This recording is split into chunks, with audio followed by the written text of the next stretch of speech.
ബ്രിട്ടനിൽ 4 ദിവസത്തെ പ്രവൃത്തി സമയം പരിഗണനയിൽ. ആഴ്ചയിൽ 4 പ്രവൃത്തി ദിനങ്ങൾ നടപ്പിലാക്കുന്നതിനായി ബ്രിട്ടനിൽ ചർച്ചകൾ ശക്തമാകുന്നു.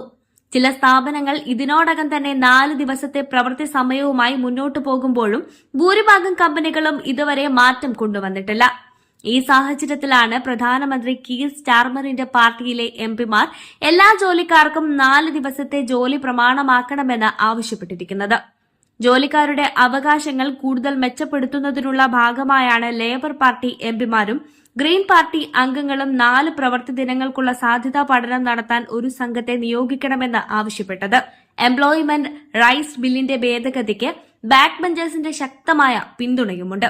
വിജയിച്ചാൽ ഒരു വിദഗ്ധ പാനൽ രൂപീകരിച്ച് 4 ദിവസത്തെ പ്രവൃത്തി സമയത്തിലേക്ക് മാറുമെന്നതും അതേസമയം ശമ്പളം കുറയ്ക്കാതെ എങ്ങനെ നടപ്പിലാക്കാമെന്നും പഠിക്കണമെന്നും എംപിമാർ വ്യക്തമാക്കി.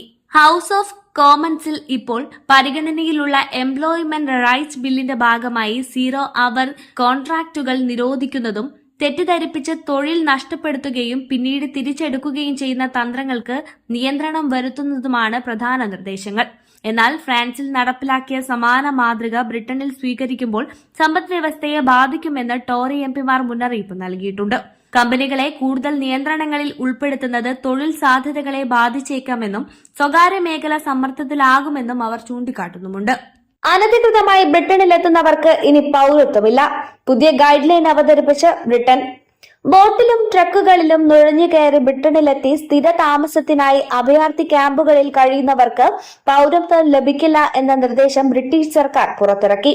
ഹോം ഓഫീസ് പ്രസിദ്ധീകരിച്ച പുതിയ ഗൈഡ് ലൈൻ പ്രകാരം അനധികൃത മാർഗങ്ങളിലെത്തിയാൽ എത്ര വർഷം കഴിയുകയാണെങ്കിലും പൌരത്വത്തിന് അർഹതയുണ്ടാകില്ല. ഇതിലൂടെ ജീവൻ പണയം വെച്ച് ഇംഗ്ലീഷ് ചാനൽ കടന്ന് ബ്രിട്ടനിലെത്തുന്ന അഭയാർത്ഥികളുടെ എണ്ണം കുറയ്ക്കുമെന്നാണ് സർക്കാർ പ്രതീക്ഷിക്കുന്നത്.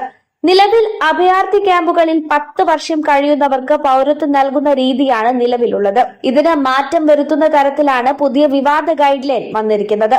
ഇത് പ്രകാരം അഭയാർത്ഥികളുടെ പൌരത്വ അപേക്ഷ നിരസിക്കും. അനധികൃത ബോട്ടിലോ ട്രക്കുകളിലോ എത്തുന്നവരുടെയും പൌരത്വം നിരസിക്കുക തന്നെ ചെയ്യും. നിലവിൽ ക്യാമ്പുകളിൽ കഴിയുന്നവർക്കും പുതിയ നയം ബാധകമായിരിക്കും. ബ്രിട്ടീഷ് റെഫ്യൂജി കൌൺസിലും ചില ലേബർ എംപിമാരും ഈ നിർദ്ദേശത്തെ കർശനമായി വിമർശിച്ചു. മുൻ ടോറി സർക്കാർ അനധികൃതമായി കടൽ കടന്നു വരുന്ന അഭയാർത്ഥികളെ നേരെ റുവാണ്ടയിലേക്ക് നാടുകടത്താൻ തീരുമാനിച്ചിരുന്നു.